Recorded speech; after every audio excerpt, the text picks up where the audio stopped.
So good morning, everybody. I hope that the week is going very well for you. And I wanted to start by saying a big thank you to Mrs. Barham for organising the day yesterday on the National Citizenship Scheme. It's a brilliant scheme, and I know lots of pupils are already signing up for that. So get in there quickly, places go fast. So wonderful opportunity there for our upper 5 and lower 6 pupils this summer.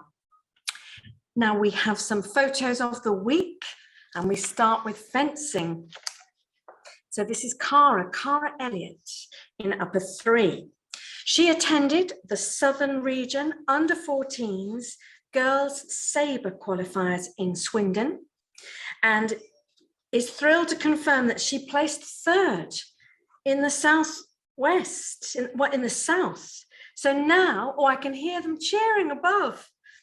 As a result, Cara has qualified for the British Fencing Youth Championships. It's absolutely fantastic. So she is 3rd in the south of England, and she's now heading to the British Championships. We are absolutely thrilled for her. So can we give her a huge round of applause? Well done, Cara. I think she'll be fencing for Great Britain very soon, which is wonderful. And we have some hockey results. So our under 13 team took part in the regional hockey tournament at Millfield. So this is for the whole of the Southwest. It was a fantastic day full of amazing hockey from a wonderful group of girls. They played their hearts out in every match, and they never stopped fighting to try and get that ball right the way through. The girls' perseverance was a real credit to them all, as the opposition were really too strong to record a win. The final position saw Talbot Heath finishing in joint 13th. So well done to all the players. They are the 2nd hockey team in Dorset, which is fantastic. And they are the 13th placed hockey team in the whole of the southwest of England. So can we give our hockey players a round of applause? Well done. Great effort. Now, Mr. Sinclair Smith and the English department have been very busy. He has organised an author visit today, and we're delighted to be welcoming Louisa Reid, acclaimed author, to the senior school. And she will be delivering a presentation today to lower 5, lower 4 and upper 4. So these are some of the books that she's written, and you can see here The Guardian says absolutely wonderful, described her novel Lies Like Love, and intense, original and profoundly moving. Novel there, often nominated for the Carnegie Medal, beautifully brutal and devastatingly, and I can't see the last word because it's covered up on my screen, but very highly rated as an author, and we're absolutely thrilled that she is here in senior school today, inspiring young writers and English pupils. And thank you, Mr. Sinclair Smith, for setting that up. It's always good to give our pupils these opportunities. Right. It's the Upper 4 Charity Week next week, and they've put together some video footage to demonstrate what they are going to be fundraising for. Let's have a watch.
We are gravely concerned about the intensification of fighting in Ukraine over the past few weeks.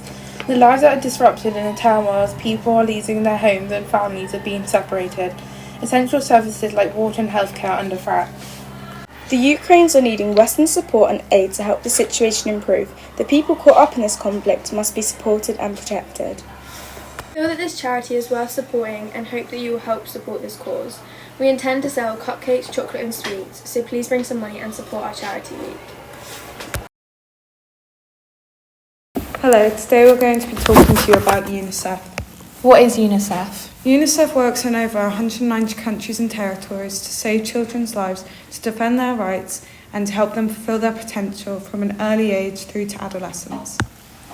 What does UNICEF provide children with? Nutrients and life-saving food, education, emergency relief for children, protection for climate change, water, sanitation and hygiene, vaccinations.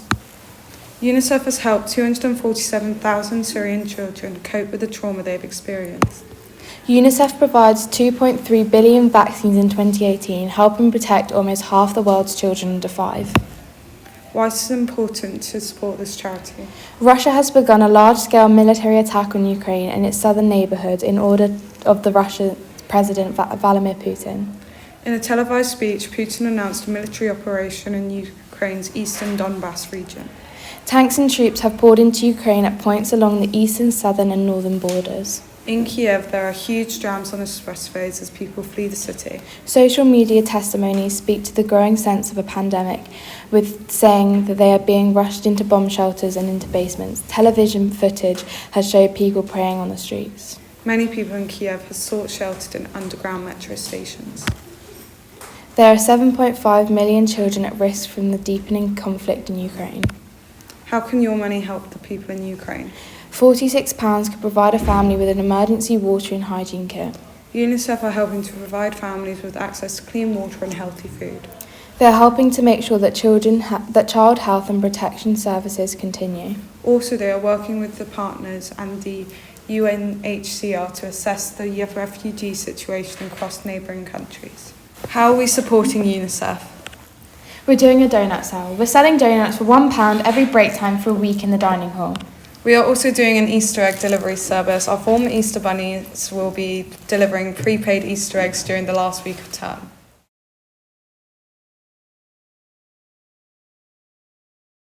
For our charity week, we are supporting a charity called Project Hope that is trying to raise money to help the current war that's happening in Ukraine. Here is a bit about what they are going through.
As you can see, men, women and children are put in positions we couldn't dream of on a daily basis. We are going to stop that. Project Hope has been doing a lot to help. They have been trying to raise money so they can send humanitarian resources on the front line. The situation on the ground in Ukraine is urgent. Civilians and medical workers have been killed, and more than 2 million Ukrainians have fled home, seeking safety. What was already a severe humanitarian crisis before has become exponentially worse. More than 1 million children and families have already fled Ukraine to neighbouring countries. This number could quickly grow to 5 million. In Poland, Romania, Moldova and within Ukraine, Project Hope emergency teams are delivering essential medicines like insulin and other relief for refugees and the displaced. So what are we doing to raise money? We're doing a fizzy drink sale, a lucky dip and an Express Yourself Day, where you can come in with your hair down for 50p, have painted nails for 50p and have accessories like jewellery on for 50p. So thank you very much to our upper four forms there for all their ideas and for those very compelling video clips. I teach in my global citizenship classes about the United Nations, and we look at the work of their organizations such as UNICEF, which is their fund and support for children around the globe. And you can see there that they are working, UNICEF is working in 190 countries to support children. They also have a refugee commission, which is one of the largest organizations to support refugees worldwide, so those who are fleeing conflict. And I'm going to do a special assembly on that on Monday, looking at the refugee situation globally and what is being done, what can be done, but also the impact that it has on people's lives. Right, I have some notices this morning. So the Jubilee Billboard competition, we have mentioned this before. If you are a keen artist or if you are an art scholar, then we would be expecting you to sort of put your entry in for this because it's absolutely fantastic. If you want to apply to university to study art or architecture or anything in terms of the creative arts, having this in your portfolio to say, my design was on public display, huge scale, out in public, you can go and take photographs, the public will see your art, is fabulous, an amazing opportunity. So please, we've got a few weeks left to get that and to enter. Now, the next opportunity for you is being run by the National Coalition of Girls' Schools. This is a global organisation and they run global conferences on girls' education every 2 years. I have been fortunate, I went and spoke at the last one in Washington, which was absolutely amazing. I was asked to come and talk about our educational model here at Talbot Heath School. And I went to the very first one in New York, where our pupils put together a video presentation, which was then shown at the conference. They asked them to submit, our pupils put something fantastic together, and then I was told that it was going to be played in New York at the very first conference. So you have an opportunity now to create some video footage that will be shown on the world stage at their global conference in Boston this summer. And what you're asked to do is just to take a video clip answering this question: why is girls' education important? And it can be a joined up presentation of various pupils at Talbot Heath School speaking and saying why, but I'd be really keen for students here at Talbot Heath to be represented. We've been represented at the last 2 global conferences. It'd be fantastic if we're there again. So if you feel passionate about women's rights or feminism or girls' education and think it's absolutely critical and I want to say why, then please take this opportunity. I think I will send out or message out, we can link up, I'm just looking at Lucy, we can get that information out so you know the details and you can click on the link and you know exactly what you have to do in terms of the format.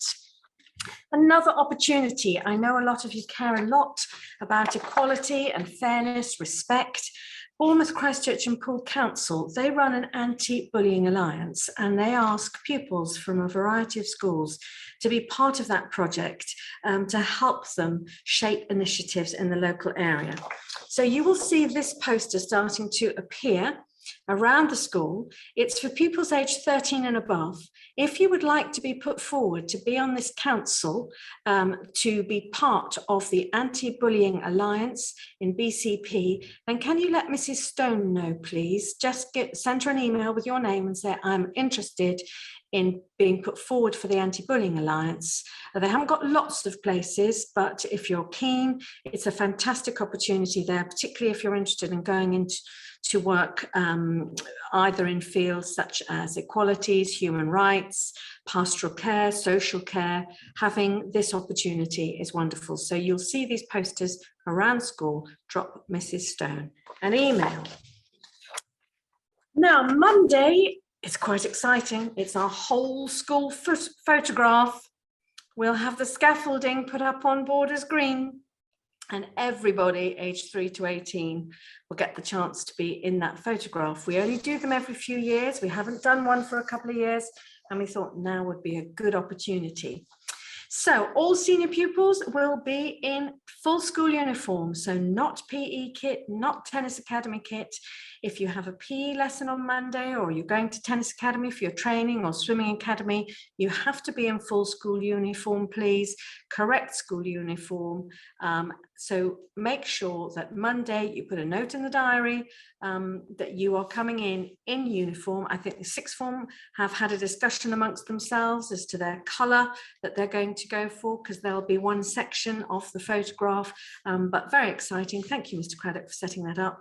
And then that is something for posterity to go into the school archives. Good. Right. I am going to ask Reverend Burke to say the prayer, and then I've just got a very special thank you at the end. So Jonathan, are you there? I am indeed, and praying this morning, mindful of those charities to be supported next week, UNICEF with its work with children, especially in Ukraine, and Project Hope, and using a prayer, some words that you're probably familiar with. When I needed a neighbour, were you there? Were you there? When I needed a neighbour, were you there? I was hungry and thirsty. Were you there? Were you there? I was hungry and thirsty. Were you there? When I needed a shelter, were you there? Were you there? When I needed a shelter, were you there? And the creed and the colour and the name won't matter. Were you there? Amen. Amen. So I want to finish this morning by saying a thank you to a member of our grounds team.